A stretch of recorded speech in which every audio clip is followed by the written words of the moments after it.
E aí, meu povo do sexto ano, beleza? Tranquilo? Vamos aí para nossa aula 10. Vamos terminar aí a cultura grega. Vamos falar hoje aí de escultura, arquitetura e um pouco das ciências, né? Olha que matéria rica, hein? O tanto de coisa que a gente viu e o tanto de coisa que a gente ainda tem influência dos gregos, né? Ontem eu pedi para vocês verem um filme. Aí, tá aí a Grécia, nem se for para lazer, diversão, a gente ver filme, a gente se encantar com essa mitologia, né? Que antes foi tão apreciada aí pelos gregos, até hoje é apreciada pela gente, por nós, né? Que cultura maravilhosa, não? Que cultura maravilhosa, rica. E vamos terminar de ver aqui agora, mais características dessa cultura. E pode guardar, hein? Isso aí vai ser importante no resto da escola, porque vai aparecer, vira e mexe, muitas outras vezes, certo? Então vamos lá? Olha lá, não preciso falar. Primeira aula eu falei, uma das maiores heranças para nós dos gregos. Filosofia, o amor ao saber, o amor ao saber, né? Você tem aí a sua disciplina, né?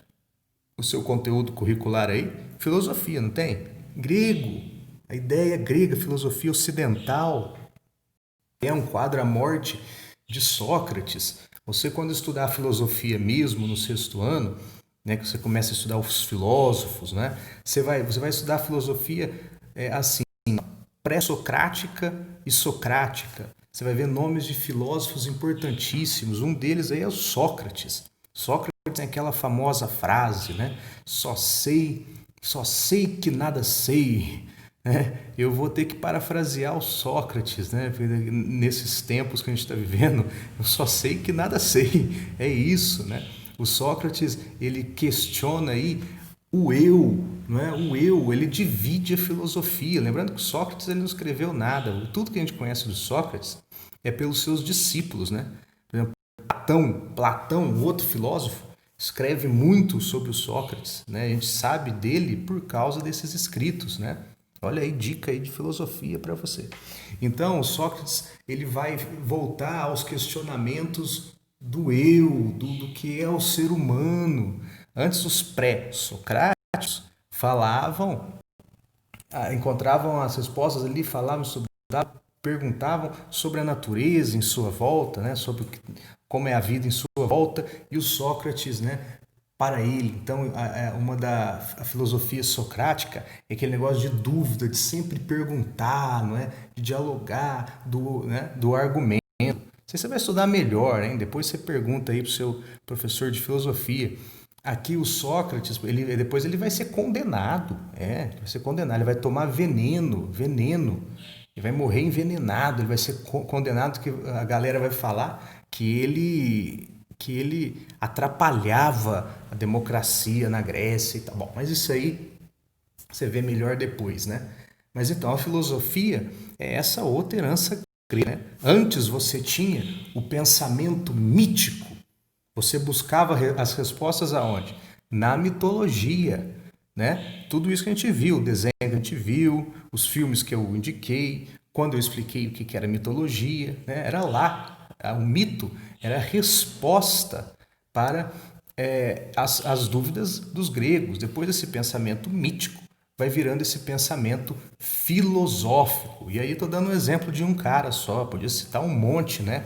Na época lá do Péricles, lá que eu falei que era o auge da democracia, você tem um monte de filósofos importantíssimos, né? Citei um, Sócrates. Só sei que nada sei. Olha aí, a Grécia com a gente aí hoje, né? Vamos lá, vamos ver o que mais aí? Você tem as musas gregas. As musas gregas era o que dava a inspiração para governantes, para o povo da Grécia, certo? Musas, aquilo que te inspira. Olha outra coisa, hein? A palavra museu vem de musa, né? Que é o Museum era o templo das musas, né? E o que o museu é? A ação da arte e a ciência. As musas são isso, né? As musas são as inspirações, é a arte, né? Então você tinha 9 musas, filha de uma titã com Zeus, né? Filha da titã da memória, Menemócine, né? Eu anotei que você tem 9 musas, né? Elas ali viviam junto com o deus Apolo. Eu anotei o nome das 9 porque eu não ia decorar não, viu? É difícil. Mas eu anotei o nome das 9. Olha aqui.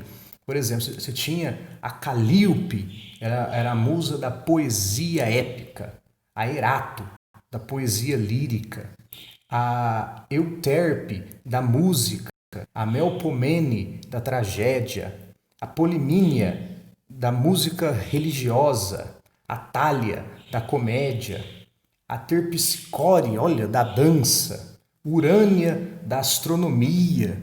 E você tem uma importante, hein? A Clio, a musa da história. Olha aí, a musa da história, geralmente representada os símbolos com um clarim, com essa trompeta, né? Porque ela proclamava, ela levava o ensinamento para as pessoas, sempre com um livro ou pergaminho na mão. É o conhecimento, geralmente com um globo terrestre, porque a história está em todos os lugares, em todo o tempo. Clio, né? Vem a musa da história, a história vem de pesquisa. Aí você tem o pai da história. Sabe quem é o pai da história? Um grego, Heródoto. O Heródoto, ele escreveu sobre as guerras médicas. Lembra sobre as guerras médicas? Gregos versus persas, né? Ele escreve a história não do ponto de vista de épico, né? De guerras igual o Homero escrevia. Ele escreve a história como pesquisa, né? É uma pesquisa que revela o conhecimento do humano.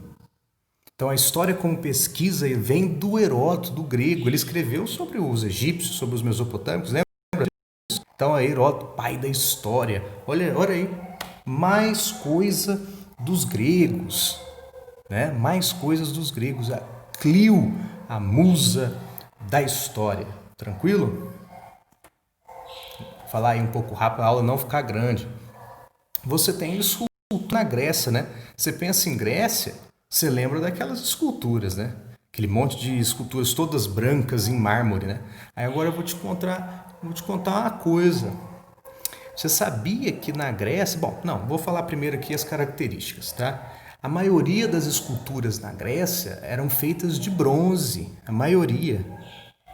Poucas sobreviveram da época. Muitas que a gente tem hoje aí em museu, que fala que é escultura grega, são cópias dos romanos. Sabiam? Ó, dica, hein? Matéria de ensino médio. Pega aí, ó, para quando você estudar arte grega, ó, você já saber. Você tem uma primeira fase na escultura grega, que as esculturas gregas eram assim, ó, do período arcaico, eram rígidas, com pouco movimento, tá? Você tinha as esculturas de homens, de mulheres, as coras, os couros, né? Cora era a mulher, o couro era o homem, né? Olha lá, rígida. Quando tem um movimento é pouco movimento. É um diálogo com a cultura egípcia. Você lembra quando a gente estudou na sala de aula? As esculturas egípcias, rígidas, paradas, sem movimento nenhum, né? Aí você tem uma coré, uma mulher, ó lá, tá vendo? Um vestido retão, você não tem muito detalhe, né? Você tem pouco movimento. E aí é o moscóforo. Moscóforo era tipo um pastor, né? Era um pastor de ovelhas, de rebanho, né? Um símbolo aí muito famoso da Grécia, que depois os cristãos vão adaptar esse símbolo. O moscóforo é o pastor, né? Quando tem movimento é pouco, é um movimento que não mexe com totalidade o corpo, né? Diferente depois de um segundo período da Grécia que você vai ter o movimento, né? Ah, isso que eu ia falar, eu esqueci. Quando você vê uma escultura grega, que é toda aquela branca, né? Ela não era branca não, cara. Ela era colorida. As cidades-estado grega, elas eram todas coloridas. Os caras pintavam de azul, mas aquele azul chamativo mesmo, amarelo, vermelho. Eles descobriram aí por, né, técnicas a laser e tudo, que essas estátuas gregas, elas eram pintadas. Então elas eram todas coloridas. A cidade grega era colorida pra caramba. Que a gente tem quem gosta, quem conhece, ou quem já escutou falar, tem na cabeça que a cidade, que se fosse tudo branco, do mármore, né? Não, eles pintavam, é óbvio, né? Que como são esculturas de 2.500 anos atrás, chegou pra gente aqui no nosso tempo contemporâneo toda branca, né? Você descasca, tá? Mas elas eram coloridas, certo? E você tem um segundo momento na escultura grega que você tem a conquista do movimento. Eles desenhavam aí, geralmente, os homens nus, tá? Aí eu censurei aí, ó. Tá vendo? Eu censurei. Porque depois vão falar que eu tô fazendo pornografia, que eu não quero. Então eu censurei. Aí uma estátua foi descoberta muito tempo depois. Essa é a original grega em bronze. Você não sabe se é Zeus ou Poseidon, tá? Podia ser Zeus tacando raio ou Poseidon com um tridente, né? Mas você só achou ela assim. E ela é em bronze, e aí você tem, depois, num segundo momento do grego, clássico, nessa época já clássica, você tem a conquista do movimento. Você tem estátuas bem movimentadas e não tão rígidas igual a gente viu antes. Olha aí o movimento dos braços, da perna. Você vai ter a criação de regras para isso, né? Para como você deve fazer uma boa escultura, porque a escultura representa o homem ideal. A principal escultura da Grécia dessa época é essa aqui, ó, o Discóbolo. O Discóbolo é o lançador de discos. Aí é uma cópia romana, né, da original grega. Mas eram sim as esculturas gregas, pintadas, óbvio, né? Mas olha aí, olha o movimento conquistado. Se você fosse no museu olhar essa obra, você tinha que dar a volta nela para ver. Isso, a escultura na Grécia tinha uma função ética, política. Você deixava isso aí na praça, né? Essa escultura que era o atleta grego, no caso dessa, por exemplo, né? Tá vendo? Olha que importante tem o papel da escultura dentro da sociedade grega. A conquista do movimento. Anote isso aí, hein? Você é privilegiado em matéria de ensino médio, tá? Vou falar bem por cima aqui, a aula vai ficar gigante. E quando a gente fala de arquitetura grega, é templo, a gente pensa em templos, né? Os templos gregos. Sabe se quando eu falo assim, quando a galera, desenha uma casa aí você desenha aquela casa quadradinha, o teto triangular. Você sabe quem que criou, quem que organizou esse sistema de casa? Os gregos. É. Repara nos templos aí, ó. Esse templo aí. Aqui depois eu coloquei uma foto dele de frente. É isso, eles são retangulares ou quadrados, com um teto triangular, ó, triangular. Isso aqui, essa parte do templo, teto de frente, a gente chama de frontão. E o templo grego, você vai ter essas colunas. Essas colunas dão sustentação ao teto. Então, colunas e o frontão, isso à frente, triangular, são as principais características dos templos gregos. Olha o tanto de coluna. Ele é simétrico. Vamos contar quantas colunas tem ali, ó. 1, 2, 3, 4, 5, 6, 7, 8. Ele é simétrico. Ele tem 4 colunas, 4 colunas. Tá? Você podia entrar de qualquer lado do templo grego. Ele tinha abertura para todos os lados, né? Aí lá você tinha a estátua do deus, o lugar para sacrifícios, né, para oferendas, e só podia entrar no templo grego sacerdotes e sacerdotisas, tá? No templo grego, né? Então aí, ó, o templo grego, colunas, frontão triangular, assimetria. Aqui, ó, claro, ele não tá assim, ele tá em ruínas. Aí alguém aí remasterizou ele aí, ó. Ele era tudo assim, ó, todo pintado, tá? Todo pintado, olha lá, tá vendo? Ó, frontão triangular, colunas, entablamento. Entablamento é o nome que dá ali entre o frontão e a coluna, né? Então ele era todo pintado, tá? Com relevos e esculturas. certo? Ah, sabe como é que é o nome disso aí? Sabe como é que é o nome disso? Para quem gosta de arte, arquitetura, isso aí chama cariátide. Cariátides.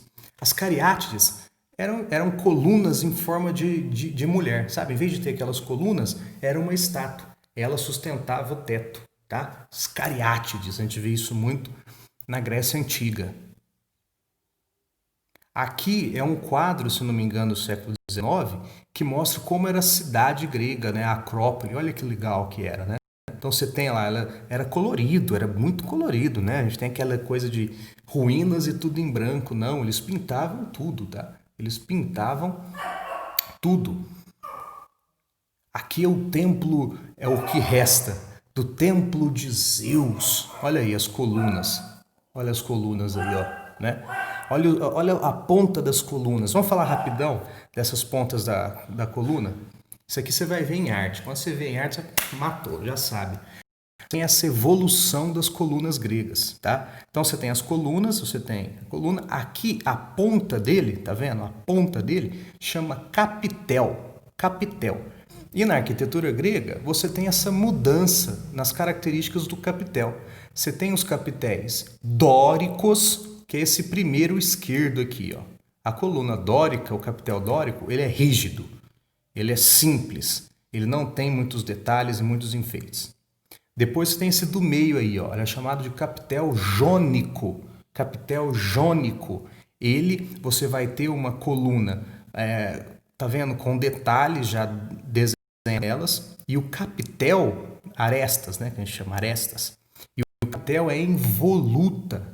Sabe o que é voluta? É essa ondinha aí, ó. Essa ondinha aí que fica aí, tá vendo? Essa ondinha. E depois, no período que a gente vai estudar no próximo capítulo, né? O período do Alexandre, a gente vai ter esse capitel aí, ó, do lado direito, capitel coríntio, que é esse capitel rico em detalhes, mais desenhados. Você vai ter uma coluna mais alta e mais fina, que era igual àquela coluna do templo de Zeus. Então você tem essa busca pela perfeição da arte grega, certo? E o mais importante dessa aula que eu quero que você guarde, tá? O mais importante dessa aula é isso aqui, ó. São os valores clássicos, os conceitos clássicos. Lembrando, a gente chama de valor clássico. Clássico é sempre referente à Grécia. Clássico foi um termo criado bem depois, que significa, quando uma coisa é clássica, é aquela coisa que deve ser copiada. Ela é tão perfeita que deve ser copiada, ou tão boa que deve ser copiada. Na história, quando a gente escuta valores clássicos, são valores gregos e depois romanos, tá?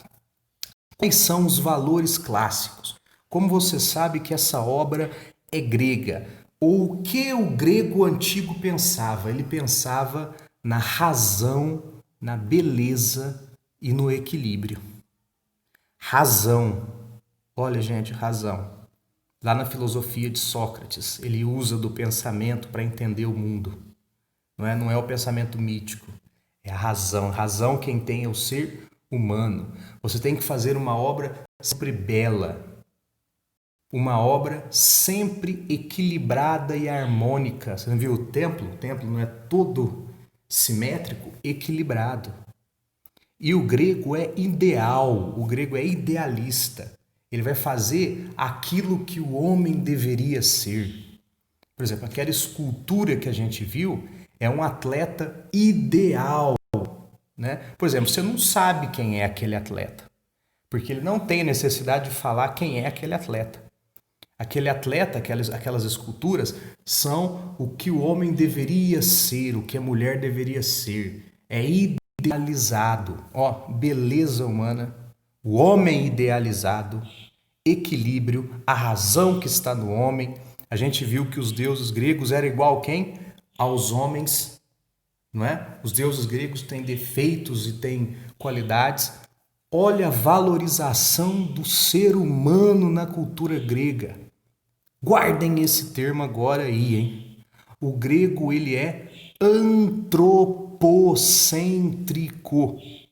Antropo é homem, centro, homem é o centro das coisas. A visão do grego é a visão do ser humano. Ele vai pensar, ele vai idealizar, ele vai usar a razão. Olha só, ele vai ver através do ponto de vista do homem. Antropocêntrico. Eles eram antropocentristas. Ó, antropocentrismo, antropo-homem. O templo dele, você não vê templo gigantesco dos gregos, né? Porque não é voltado para a religiosidade, para o mundo. É o homem, é tudo equilibrado, é harmônico, é simétrico, é ideal, né? Até o deus do grego, ó, até o deus do grego é igual ao ser humano, né? Ele faz bobeira, ele erra, ele vinga, né? A gente viu no desenho lá do Hércules, né? O Zeus traía a Hera, a mulher dele, você não viu? Ele tinha filho lá na Terra, olha lá, ele comete coisas erradas. Os valores clássicos, então, razão, beleza, equilíbrio, idealização.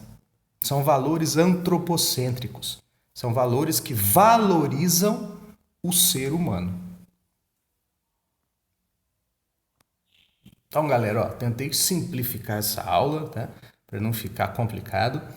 Então, depois, qualquer dúvida, vocês me mandam, tá? Que esse finalzinho aí complica um pouquinho, né? Esses valores clássicos. Então, você tem para você saber, você tem que pensar o seguinte: valor clássico é aquilo que como os gregos pensavam a arte e a ciência, tá? Eles pensavam a arte e a ciência daquele jeito, eles faziam a arte e a ciência baseado naqueles valores lá, tá? Então a gente resume e termina esse capítulo nisso, nesses valores clássicos, esses valores dos gregos antigos, né? É isso que todos aqueles valores que eu falei, a gente pode citar em toda a arte que eu falei até agora, no teatro, na filosofia, na mitologia, nas esculturas.